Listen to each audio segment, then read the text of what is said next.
seriously, there's no forward at Arsenal who can't score. Russo, Kelly, Mead, Caldente, Ford, Blackstenius, even Manum. Like if they carry on like this, next season is going to be so interesting. Like Yeah. I'm not excited about it. I'm I'm dreading depressed about it. I'm it. dreading it. Like a Yeah. North London derby could not come slower. Like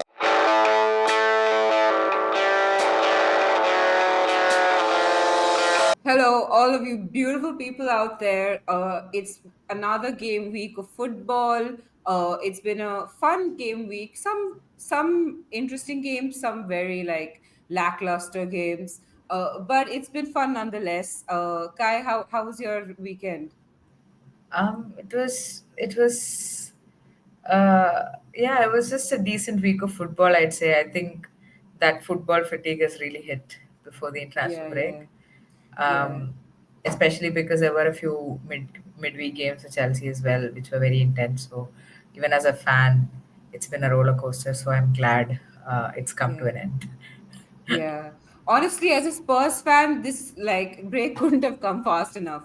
Like hopefully they figure shit out before the season starts again. Maybe we have a nice run at the end just for like the sake of my comfort and mental health, no other reason. Yeah. Um Anyway, before we begin the episode, I would like to remind everyone to like, subscribe, make sure you comment. We read all of your comments and we always reply to them as fast as we can. Sometimes we get there faster than other times, but we always manage to reply eventually. So make sure you do put the comments down. We really appreciate it and we really try and listen to all your feedback. Anyway, my God, so much football has happened. I'm so tired. But we have to talk about this game to begin with because I'm so excited about the fact that Aston Villa have managed to, well, at least for this game, put stuff in order and actually win a game. Yeah. Like nobody, like Kai obviously predicted this, so like they clearly knew something I didn't. But Hobbinger scored in the 57th minute with a penalty, and then Villa replied with Hansen scoring in the 68th minute and a Clark own goal in the 87th minute. My God, Kai, I mean, what did you see? Why did you think Villa would win this? I have no idea.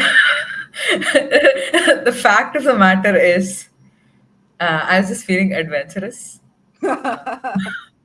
It turns out Villa took that energy from me and like just ran with it. But Yeah, honestly, it was it was a terribly boring game. I'm not gonna lie. At least the first half was pretty dull. Um, like because a lot of the fixtures were happening at the same time, or at least halves were overlapping. Like they were all like half an hour apart, sort of a thing. So I'm not gonna lie, I fully switched from like the Liverpool Aston Villa game to the Brighton Man City game because I was like, you know what, this is too boring, and the Brighton Man City game was exciting. And in my head, I was just like, there's no way like, there's not going to be a story here, is what I thought. Completely having forgotten that I predicted a Villa win.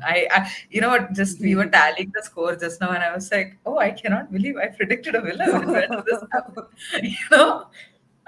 But you know what? This is the first time Villa have managed to score in the league like since 25th of January, apart from that one goal that they scored against Palace. So they've not scored a goal against anybody above them in the table since the turn of the not since the turn of the year. They did score in that first game back after the winter break against Everton, where they got a draw.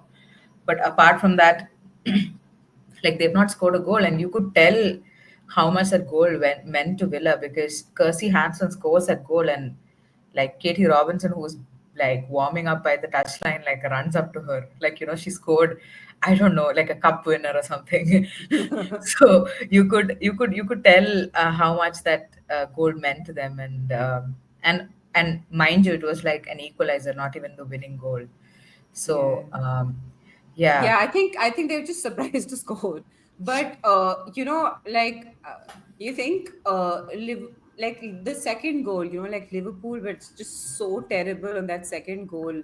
How did you feel about that? Because I just felt like, you know, they just gifted it to Villa.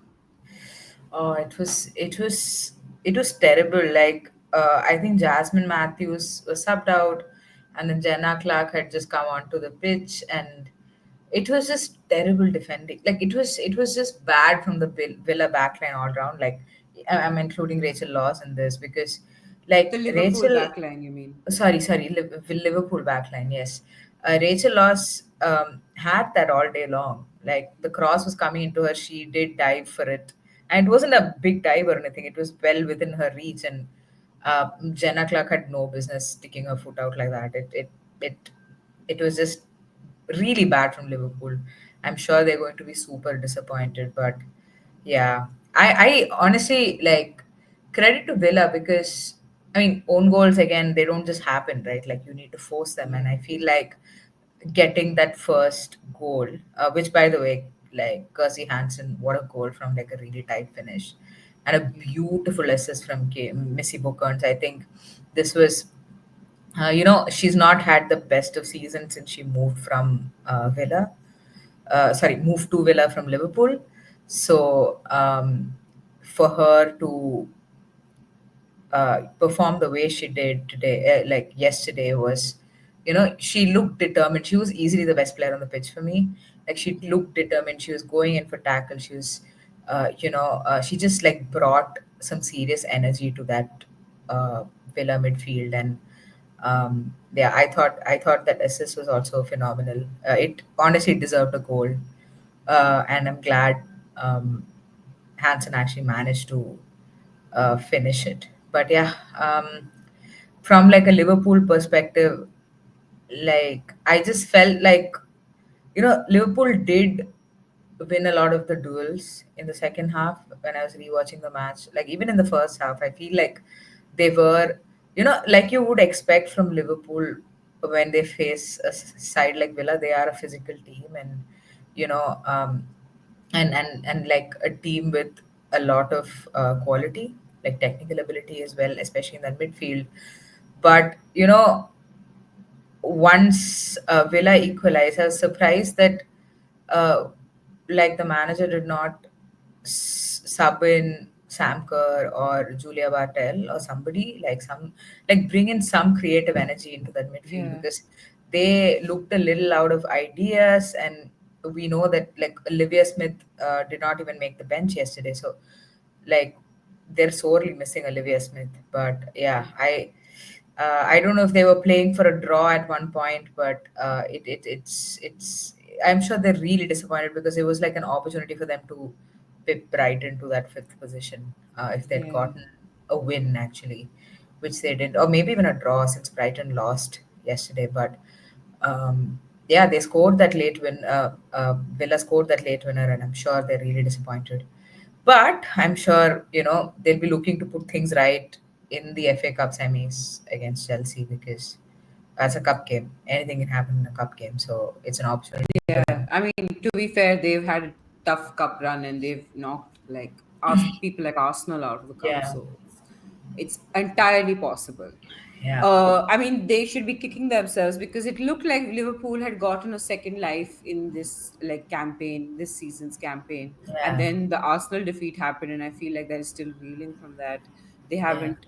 I mean, they look bad all around now, and maybe It's that's just the really, absence of Smith. yeah, I feel like it's the absence of Smith, and I also feel like, Liverpool have really you'd think having players like Hobinger and Roman Haug back would kind of like bring like some renewed energy to the squad, and I feel like I've not quite seen it. Like I feel like there's been a lot of individual brilliance from Olivia Smith, and the midfield has performed well. I'm not going to deny the back line has stepped up from time to time, but still, I yeah, maybe it's the end of the first block. Let's see. Sorry, this block of games. Let's see what happens after the international break. I will say one thing though. Villa need to find a new keeper. I do not think, D'Angelo made like a good save. I thought it was a really good save. I think it was a pretty early on in the game. Kerry Holland uh, got the header on target, um, from a free kick, and like D'Angelo shuffled her feet really quickly, and she got a hand to it, and it was a really good save. But um, yeah, I think I'm assuming Villa are going to recruit seriously this summer, given what has happened uh, in the league this season. Hopefully, they are going to invest, and if they do, like, because D'Angelo, and I'm assuming for a club like Villa, the aim is to be in the top six, right? Like top But half of the table. I really feel like, considering, just considering their squad, like the problems in their squad, I do feel like goalkeeper might not be top on the priority list. I disagree. I genuinely think Villa have a good squad.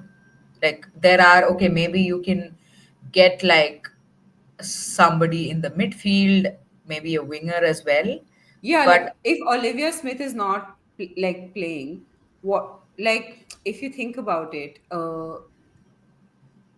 every other goal scorer is iffy. oh, I'm talking about Villa, not Liverpool. Oh, wait. Oh, sorry.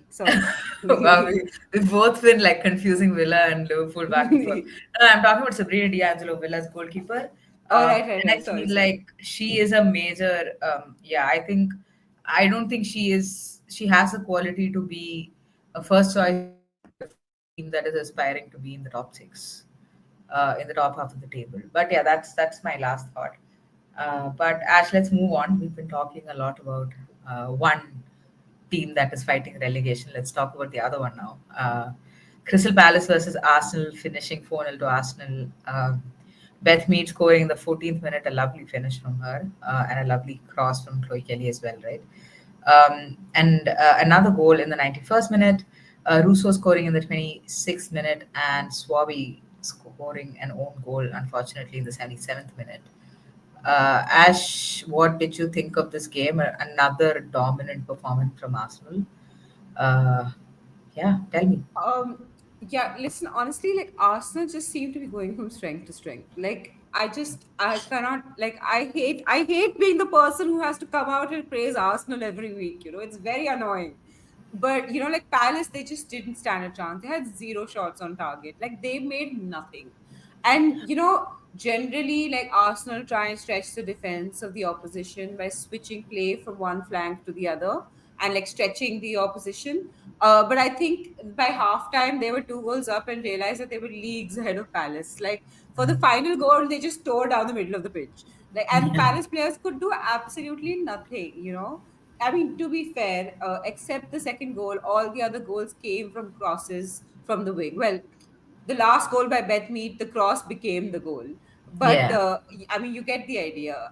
And like yeah, they could have scored from literally anywhere on that pitch, and they did try as well. Like, and like, can we just talk about Chloe Kelly? Like, let's just make a Chloe Kelly section every week because that assist for the first goal to Beth Mead was perfect. And yeah, even after like Kelly had gotten like Kelly could have gotten a few goals of her own because there was this one move where her touch was slightly too heavy and the ball rolled away to Giannis, and one shot from distance, but both looked like they could have been goals on any other day. Like she looked unplayable, like totally unstoppable. Like like Chloe Kelly's crosses currently are so good, like that she only needs a warm body in the box. Like yeah, even the own goal, like the Swabi own goal, was like Kelly crossing it into the box. And I'm just like, it doesn't even have to be me doing like cool things. It can just be like a bomb body hit ball going to goal. yeah. Like that's how No, good her crosses with are. Chloe Kelly, I feel like, I wasn't sure about that move for Kelly from Man City to Arsenal, but you know, I think it's really a win-win because I feel like she's exactly the profile of player, and I hope she develops there. I don't know. I mean, season's almost over, but we'll see. But I feel like she's exactly the kind of player Arsenal needed, like a fast winger, because they don't have pacey wingers. And like somebody who can hold the width and cross into the box. Because I feel like Ford is obviously somebody who likes to cut in.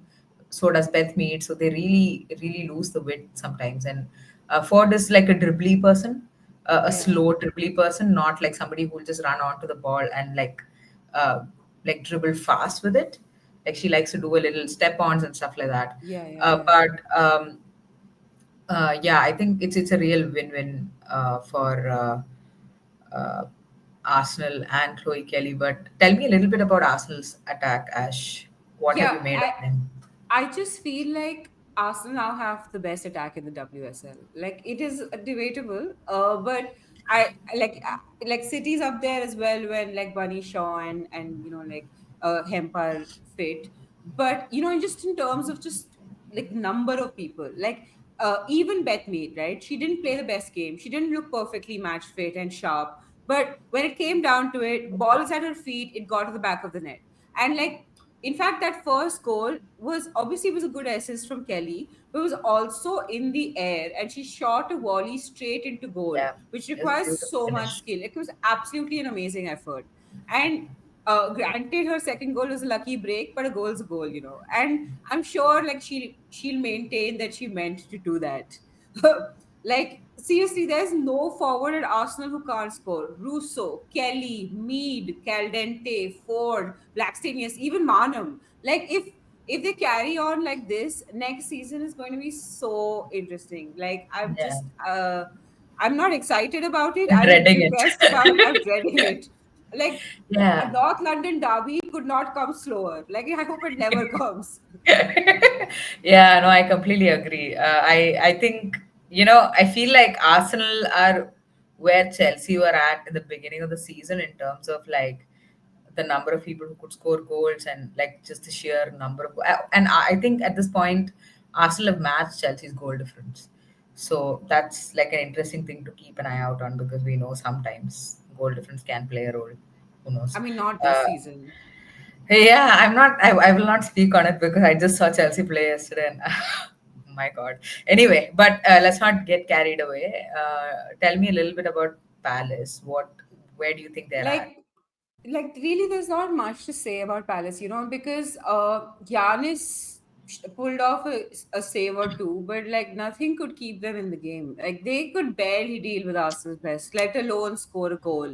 And on top of that, I think Katie Stengel might be injured again. So it looks like, I mean, I haven't heard the update on that, but it looks like things are only going to like get worse for Palace. So, I just with Villa winning this week, I don't see any way that they can dig themselves out of this hole. Uh, Look at the teams that they have to play. I think they still have to play like Chelsea and Man City, or like they still have like two really big games left, and they have a difficult run up to the end of the season. Yeah, So I just don't see a way. If they play the way they played yesterday, there is not a team in the WSL that will not beat them. yeah, yeah. It's really unfortunate because I feel like Villa were having like this mentality thing. We discussed this, right? Yeah, Like if Villa get one win, they can quickly turn it around because they do have that quality in their team, yeah, yeah, which yeah. Palace just lacks. Like quality and experience, like even WSL experience counts, right? Yeah, And then yeah, players like Jordan Nobbs, who's yeah, been in the WSL since probably its inception. I'm not sure, but yeah. So that's the difference between the two teams. So I think things are definitely looking a bit uh, dire for Palace right now. yeah, absolutely. But coming to what we were discussing earlier, which is Dire situations. Chelsea, dire situation, Chelsea versus West Ham. It was a draw at 2-2. Hermano scored in the 14th minute. Beaver Jones scored in the 20th minute. Martinez in the 40th minute, and then an extra time in the 90 plus first minute. Okay, so I'm just gonna get into it. What happened? I just like what did Chelsea do wrong? What is happening with Chelsea? I don't know. I mean, we had a really fast start, which I did not Yeah, expect. But I guess I mean, it's interesting because like Sonia rotated heavily. yeah, Like there were only four players from the midweek game that started this one, and Millie yeah, Bright and Erin Cuthbert got subbed out at halftime. So there was a lot of rotation in the squad. So, and I saw the team sheet. I thought, okay, this is going to be one of those games where we can't string two passes together. yeah, But I mean, I guess I was. a little true, but also I was just surprised with the fast start, and we scored two goals to like really early in like 20 minutes, created a lot more chances, but like could not finish them. Um, and for me, I thought Hamano was really good for Chelsea. Hamana Beaver Jones both brought like a lot of energy because they are like young players. They're both like Hamano was like 20, Beaver Jones is 21, fresh legs, whatever. They've not been playing in the Man City saga as much. So, and I thought Macario's hold up play was pretty good. But I think, like, I don't want to talk about Chelsea too much because, like, West Ham did really well to keep the scoreline at 2-0. Yeah, I mean, Um, you constantly say like West Ham are agents of chaos. I feel like yes. that's what they were. Yeah, I feel like, I was thinking while I was watching this match, and when we went 2-0 up, I don't know what it was. Like, I was with my girlfriend, and she was like, "Why didn't you celebrate the second goal?" And I just looked at her and I was like, I don't know, maybe I thought it was offside. And then I was like, wait, why didn't I celebrate the second goal? And I feel like in the like pits of my stomach, I just knew this was gonna happen. And Yeah, it is not just my usual pessimism. This just felt yeah, different, you know. yeah, But anyway, I mean, credit to like and I was thinking as I was watching the game that we need to give a little more love to West Ham. We do give a lot of love on our channel to like to Everton. yeah, Um, but I feel like maybe it's West Ham's turn now because I think Martinez, oh, what a player, man. I don't know if she's got a call up from Germany, like for the national team. I hope she does because really, like a player who just looks extremely determined on the pitch. It's really nice to see. And I think she scored at the right time for West Ham, like, pulling one back right before halftime um, and I thought they did well from sort of preventing Chelsea from scoring early in the second half because in my head I was thinking, okay, we're 2-0 2-1 up. If we just come back and score a quick goal after halftime, then like this game is done. But I thought they absorbed the pressure really well and they were pressing so well, Ash. Like Chelsea were in tatters at one yeah, point. yeah. And the funny thing is, Katrina Gori went off injured in like the 25th minute or something. So this Yeah. West Ham team like pulled everything together without their You like know, I have a engine. controversial take on that. Oh, Like I'm sure. I I feel like obviously, in games where Katrina Gauri is like peak, no, she's unplayable and Yeah. like she just takes control of the game and it's done. But I feel like as a team, West Ham are a better team without Katrina Gauri in the team. Ooh. It's like one of those, it's one of like, like how sometimes without your best player, everyone pitches in more because they don't Yeah. like, they're just like, our players not around to do the work for us. Yeah. No, I get what you mean. I get like, I really hope that happens with us and Aaron Cuthbert at some point Yeah. because literally Aaron gets subbed off and we like concede two goals. I can't even make sense of it. Look, yeah, but you know what? Like coming back to West Ham, I thought they pressed Chelsea really well. Like, like Bompasser once again made a lot of changes, like a lot of substitutions and West Ham just stuck to their plan. Like they just kept pressing Chelsea well. They broke up play in the midfield really well, and uh, I thought Rico Ueki had a great game. Una Siren, Yeah. I feel like we've not spoken about her enough Yeah. on the channel. I think she's been having like a good run of games now. Vivian Asai, obviously, I think is going to be a West Ham legend. Yeah. Extremely good game from her as well. But yeah, I mean, credit to West Ham, credit to Rian Skinner for pulling this off because I feel like now they've gotten a draw against Man City, a big result, Yeah. gotten a draw Yeah. against Chelsea, big result. Yeah. And they almost got a draw against Arsenal. Like they just collapsed a little bit towards the end. And Yeah. uh, Yeah. yeah, But like uh, I agree, like full credit to West Ham here. But CFC Riley made a good point in our well, not made a good point, brought up an interesting observation, which was that Chelsea might be taking the league games for granted because they're so like like concentrating so hard on winning the Champions League. Champions League, yeah. And I mean, there is a cushion there to maybe take the games for granted a little bit. But Yeah. do you think that Chelsea are just being too lackadaisical about it? Do you think is that a problem? I think, I Something mean, to they did, flag? CC Riley did. I mean, I thought it was an interesting point, and I did respond to that saying, this West Ham game and the FA Cup game against Liverpool is going to be an interesting litmus test because, like, it does look like Chelsea are just coasting. Yeah, So I went again when this game ended in a draw. I was thinking about it a little bit, and I feel like it kind of starts with Bompastor on yeah, two levels, right? Like first is something we have discussed on this channel, which is that like Bompastor, now that there is such a big gap, is willing to experiment a little bit. So yeah, if you look at Arsenal, for example, they made three changes from that midweek game, which is very yeah, intense. Like I don't think Ford started. McCabe was a forced change yeah, because she is suspended. And I think Kim Little did not start. Leo Walty started for Kim Little. yeah, So those are the three changes that Arsenal made, two of like one of which was forced. So yeah, like compare that to like Chelsea, where Bupassos made seven changes. So, yeah, like it's an opportunity. You have a squad that is deep, but also you have that points gap. So that is one element, right? The second thing is, um, I can imagine players being complacent because you know what Chelsea can do. We just did it midweek last week. That's what the team is capable of doing. So, like having being so ahead in the league, I can understand where the complacency is coming from. Not turning up for games, etc. I feel like I feel like honestly this season you can coast and get away with it.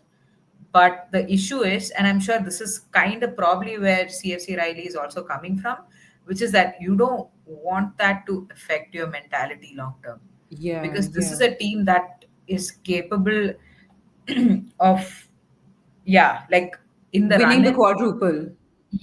Okay, that's how I meant. Like in the run in, like this is a team that is extremely focused, that finds a way to win at all costs. That's what they people keep talking about Chelsea, and I do agree with it to some extent.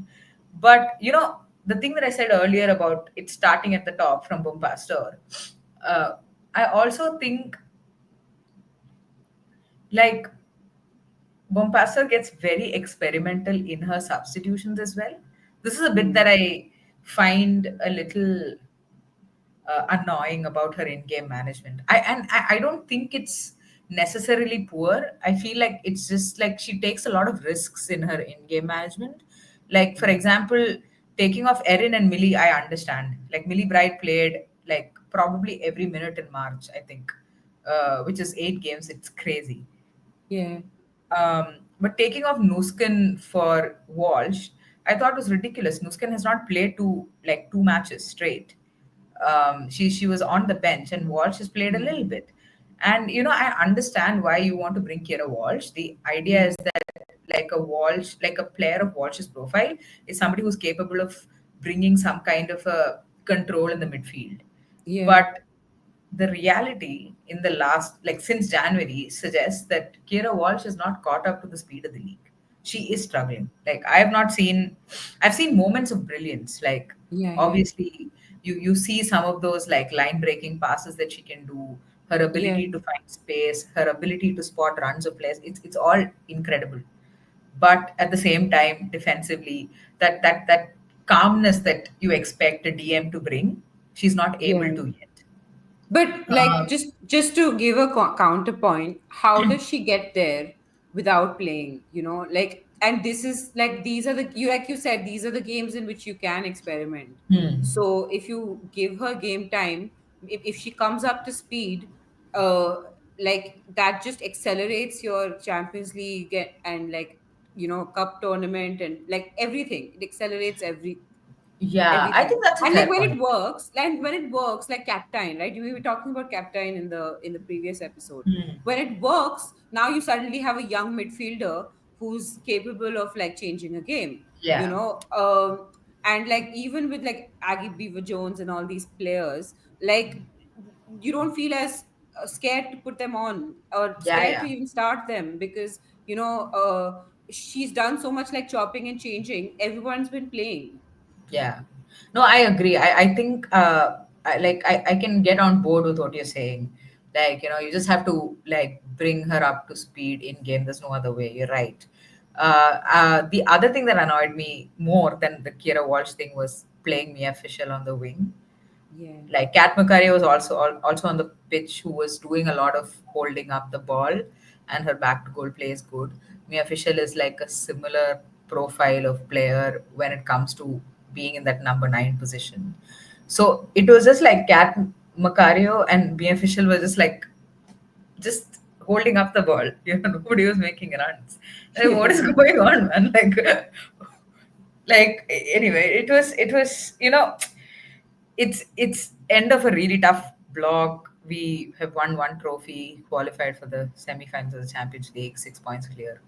It's fine. It's not a bad place to be in, but in the long term, the mentality question is something that I'm concerned about. But I also don't want to like. It's not like you know alarm bells yet. Yeah. That's what I'll say. But Ash, let's move on to Manchester United versus Everton. Probably the dullest game of the weekend, I think. Maybe apart from Leicester Spurs, but we'll come to that. 2-0 to United. Dominic Janssen scoring in the 22nd minute and Grace Clinton scoring right after the start of the second half in the 47th minute. Um, as we both predicted that Everton would score. So we both got the score lines wrong. Everton have been in flying form, and United have finally snuffed it out of them. I know they didn't have a great game against Arsenal last weekend, but still, they still looked pretty good, I would say, to for a team playing against like a team in the top four. How did you read this game? Honestly, I just, first of all, this game was not clashing with any other game. So, like, I could see it live, and I regretted my choice very, very much because, I was just like, my God, why did I have to pick this game to see live? It was just, I was really, I was really disappointed with Everton in this game because, like, United, while they were impeccable in defense, like they have been all season, they were having a slightly off day offensively. Hmm. But like Everton were like at least in the first half. Second half they kind of like fixed themselves a little bit. Uh Yeah. like like honestly, actually no, wait. It was in periods. It wasn't even like any one half of anything. So they like Everton were totally unable to take advantage of that. Like Everton were, I would say they were slightly unfortunate with that first goal because Courtney Brosnan, who has the most saves in this league this year, I think, um, made a rare silly mistake. Like she came out to get the ball on a set piece and then dropped it and then pinged about and then landed rather fortuitously at Janssen's feet. So there was a little bit of luck involved there. But like I always say this, like if a keeper is not 100% sure that they can get the ball, like don't come out, right? Yeah. Like come out only if you're judging the flight of the ball exactly right and you know that you're going to catch it. Yeah. It's kind of a little bit of a rookie mistake. And after that, Everton were like forever playing catch up. Like United took advantage of that and they were exploiting the gaps all the time. Like for example, like Galton, like she made a few runs on the overlap and she does that so well, Galton. It's very impressive. And like even her short cross to Clinton for that second goal was absolutely peach. Like I thought Yeah. Galton was one of the better players on the pitch. Like Leticia also had a great game, and she hit the post and like she marshals that defense so well. I think she's just like the spine of that team. Can um you believe Leticia is like 22 years old? my God, it's insane. Like I don't know, like I'm not, like clearly I'm not biggest fan of Mark Skinner, but I do not know what he has fed this United team to go from the defense they had last season to the defense they Yeah. have this season. But whatever it is, it has worked. And Yeah. like I hate to say it, but credit to him for that. Like, Yeah. but yeah, she's amazing. Um, then like, but for all this praise, I still think Clinton and Toon do not work together in the midfield. Like Clinton definitely grew into the game. Like she looked a bit lazy to begin with. Like she wasn't running around as much. Her work rate looked like it was low. I don't know, I have the figures, but just eye test was telling me that she was not in it. But like later on, she found energy as the game went on to try and be everywhere as she does. She pops up. She's a little bit like Lauren James in that sense. Yeah, But Toon had a really off day. Like for about half the game, I forgot that she was playing. Like yeah. honestly, could not see her in the game. Bizet has been a bright spark for United throughout the season in this game as well. But I think she might be carrying an injury because she's been looking like she's in discomfort for 2 games now. Yeah, you know You what? I know? was surprised she came. I was surprised to see her in the starting 11 because she took like a really bad fall in that Villa game. Like, not like there was a really bad challenge from Dan Turner and she Yeah. went down the tunnel immediately. So I thought she was gonna, like, I was really surprised that she started. So, yeah, but that's really unfortunate if she's carrying an injury because I feel like there are other options in that United team that Yeah, Skinner yeah. could use, but yeah, we don't know what's happening behind the scenes. But tell me about Everton, Ash. What went wrong for them?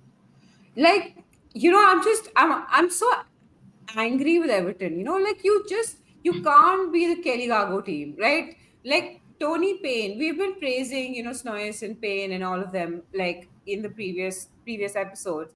But like Tony Payne was the one-on-one with the goalkeeper, and she totally scuffed it. And it really doesn't matter how good the run is if there's no goal at the end of it. And it's starting to feel like when Gago has an off day, Everton don't click.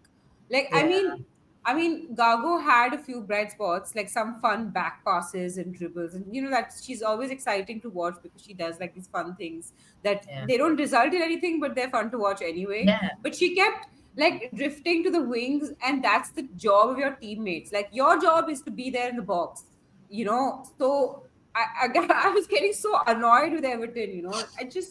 I wish that they had played better because like United were not good. Like their midfield was not working. Tour and Clinton had no idea where the other person was. Like I just do not know why nobody took advantage of that. yeah, And like obviously, by the end of it, Bize was struggling a little bit, and like I, like Riviere also like didn't have the I'm not saying she played badly, but like not to the standards that she generally plays. So I feel like there was a small, very small window of opportunity there before that first goal where Everton could have done something. yeah, And I'm really upset that they did nothing because I feel like even though United have a really good attack and a really good defense, as a team, as a unit, I still don't think that they're ready. Like I personally think even though they probably qualify for the Champions League this year, and like they're not that far off from the top. I think they're equal in points yeah. I think that equal in points to Arsenal, but to Arsenal, and like only on goal difference they're goal lower difference. than them. Yeah, So like obviously they've done well this season, but I still think as a team, as a unit, City might like are qualitatively better than United. So I still think there's room for improvement. I still think that United are just an inch off the top three in terms of like cohesive unit. Like yeah. is you know what I mean? I get it. This Clinton tone thing. I'm thinking about it a little bit. One is like the issue is that United. I mean, they've managed to keep their players fit first, Yeah, and the second thing is they don't have like so you've come to the end of the season, so the games are drying up a little bit because you're not playing yeah, Champions League, right? So how do you rotate? And I feel like Hinata Miyazawa, whenever she's played, has been pretty good. So I yeah. don't know She's been how. great. Yeah. So um, I feel like you know it is an opportunity for Mark Skinner to sort of think about maybe playing Miyazawa with one of Toon or No, they Clinton. did. I mean, Miyazawa did start this game. Oh, I Uh, see. Okay, okay. but like, and she played a good game. Like, she was. like very much in charge because nobody else seemed to be. But like the thing is, a midfield is not made with one player, so Yeah. you can't do it all by yourself. She tried, like, don't get me wrong, she really did try. 'Cause she did, Yeah. but it's very hard to do. I Yeah, I feel like the only reason United are second, like third but effectively second, is because Hmm. Arsenal and City both lost managers and had bad seasons, Right, right, right, personally. right. Yeah, I mean that's true. That's true. I think. I mean, look at Arsenal, right? Like uh, they have not dropped points since Jonas left, except to Chelsea. I think. Yeah, yeah, And I think maybe they had a draw. I'm not sure, but they've lost this season only to Chelsea. They've had two losses, and both of them came against Chelsea. So yeah, I mean, yeah, Mark Skinner I think is also a beneficiary of all the chaos that's been going on around yeah. in Like the in the WSL. manager shuffle, I didn't think Mark Skinner would be the one that would be still remaining. Has outlasted the Skinners have outlasted everybody, I That, guess. my God, you're going to have a Skinner off at the start of the season. We did. You remember when we started, we did talk about which Skinner's going to leave, and well, Yeah. they've shut us up. I'll say that until the beginning of the next season when we start talking about it again. But yeah, uh, let's move on to the next one, shall we, Ash? Yeah. So Brighton versus Man City.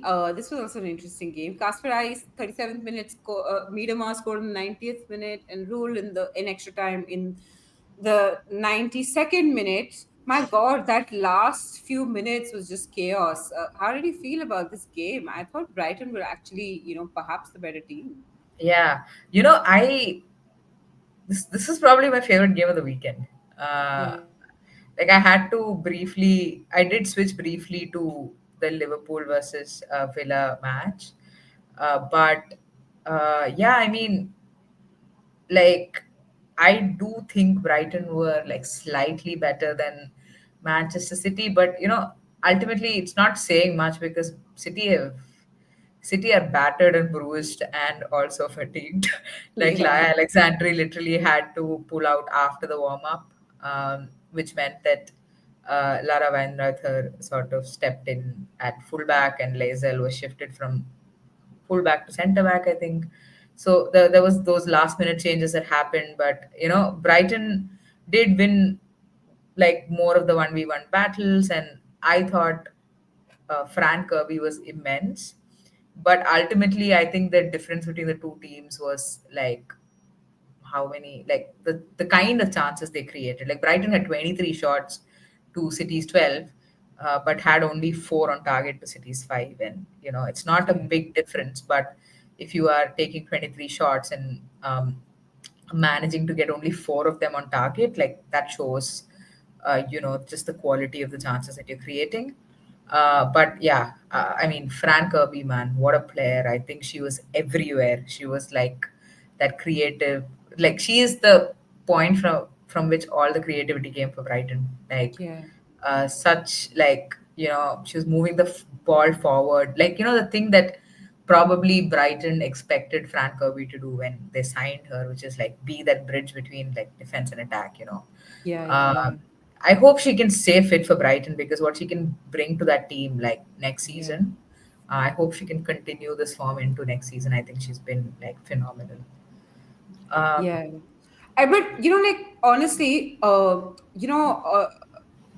there I only caught like the highlights of this game, but it looked from the outside looking in, because I haven't caught all 90. It looked like the Kirby Parish, uh, like they like. I feel like one of the strengths Brighton has is this Kirby Parish link up, and perhaps in this game it didn't quite come off. Like what was happening? Like there were points where it almost did, and then it just went to nothing. yeah, I think um, I feel like I've been getting really frustrated with Nikita Paris. I think off late, look, she's a good striker. She's a decent finisher. She's like obviously not like an elite striker, like say you would call like a Sam Kerr or a like or an Alessia Russo or like Alessia Bunny Russo, not, Shaw. or a Bunny Shaw or like a Viv Miedema, like in terms of Yeah. how good she is in front of goal. Output. Yeah. But like what you would expect from like a player of Nikita Paris's experience is just to have that movement in the box, right? Like get your first touch right in like a tight space, being able to peel away from her marker, or the kind of movement that will get you on like the end of good crosses, because you need to do these things to even get a shot off, you know. Yeah. Like sometimes you don't do these basic things well, you're not even going to get a shot off. So I feel like, again, Paris is another player Brighton have brought on for the experience. And I feel like Kirby is stepping up now. I do think um, it's time for Nikita Paris also to step up, because Brighton are there's a very real chance that they're going to lose that best of the rest spot now. They could have almost, if had Liverpool turned things around in the other game. So they really need to sort of pull up their socks now, I feel. Yeah, absolutely. Yeah, and this was the time City was there for the taking because they were so tired, right? Like they just gone through 4 games with Chelsea, which is, I mean, anybody would be tired, but they also done it with like, like such a thin squad. Yeah. Yeah, I mean, Casper, I started on the wing. I told you the changes that they had to make right before Yeah. kickoff. And you also, like, Casper scoring a goal from that right wing position just made me like chuckle a little bit, because, yeah, she's not I mean, not somebody you would necessarily think of as a goal threat, right? But everyone just looked knackered. Like, I told you, Brighton won their duels, right? Like, I Yeah. honestly don't think City were even bothered at one point. They were like keep your ball, it's okay, we'll figure it out in defense, sort of a thing. But like, credit to Cushing, I guess, like to make that call. I think it's a difficult call to make, right? Like to bench Carolyn and to bench Miedema, like despite I'm Yeah. sure they're also really tired, but they did come off the bench and make the difference. Like they kind of come like Carolyn actually broke free from Hayes once and like did not finish.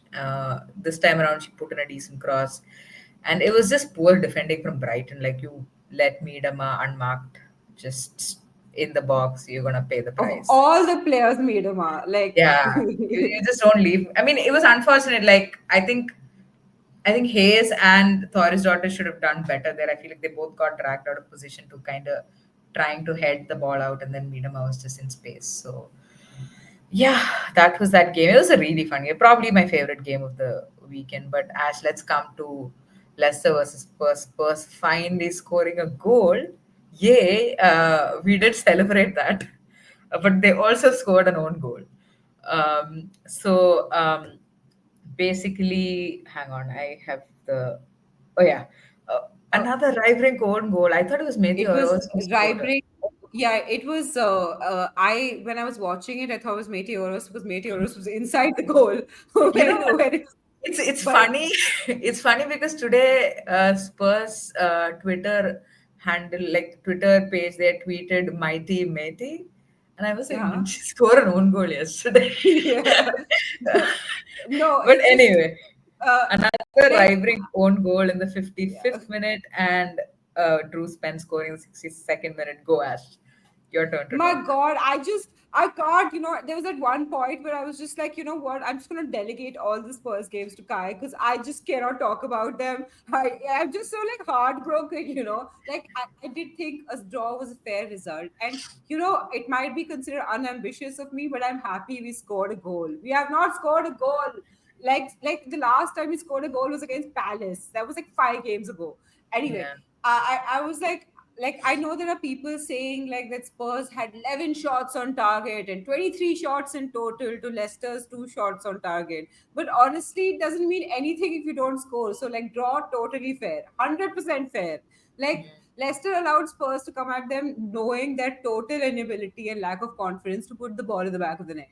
Like so, it doesn't matter that there were 23 shots. In fact, it's only after Leicester scored that Spurs looked like they stopped overthinking it and Spence finally put the ball in the back of the net for a much yeah. needed goal.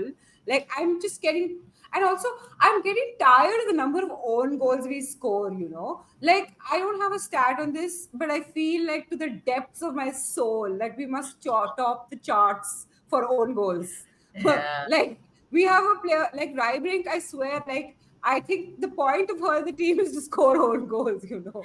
Like Like she scored her own goal a couple of weeks ago as well. I yeah, remember yeah. that, and Like I feel like, I feel like at this point Claire Hunt is dropped quite low on the pecking order, and you have Rybring who's giving Claire Hunt hope for starting yeah. by with this My little God. stick of hers.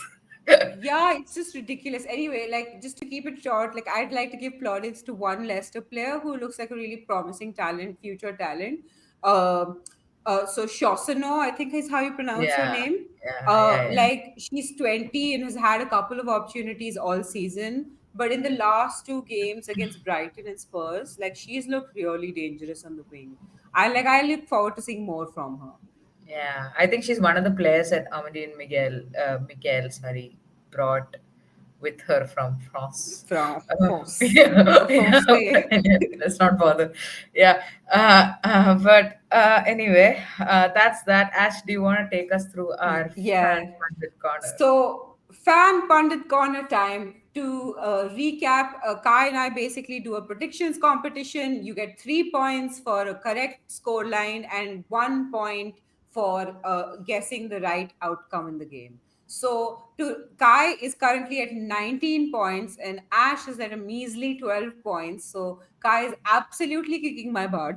Uh, Now, Kai got the prediction right for the United game, the Arsenal game, and the score line right for the Villa game. Who'd have thunk?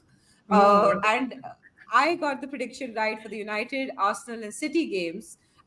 So that puts Sky at 24 points and Ash at 15 points.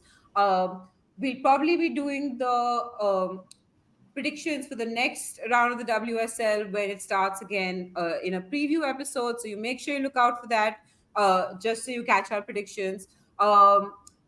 Everyone, remember to tune in on Friday for our uh, preview of the FA Cup semi-finals, as well as we have watch-alongs for the FA Cup semi-finals. So make sure you tune into that as well. Um, Everyone, don't forget to like, subscribe, comment, share with your friends, anybody who might be interested, your enemies. If you think we're annoying, share with people you who enjoy, who you'd enjoy annoying. Anyway, just that brings us to the end of a very long episode. We went on for a bit, but we're gonna see you now on Friday. Bye bye.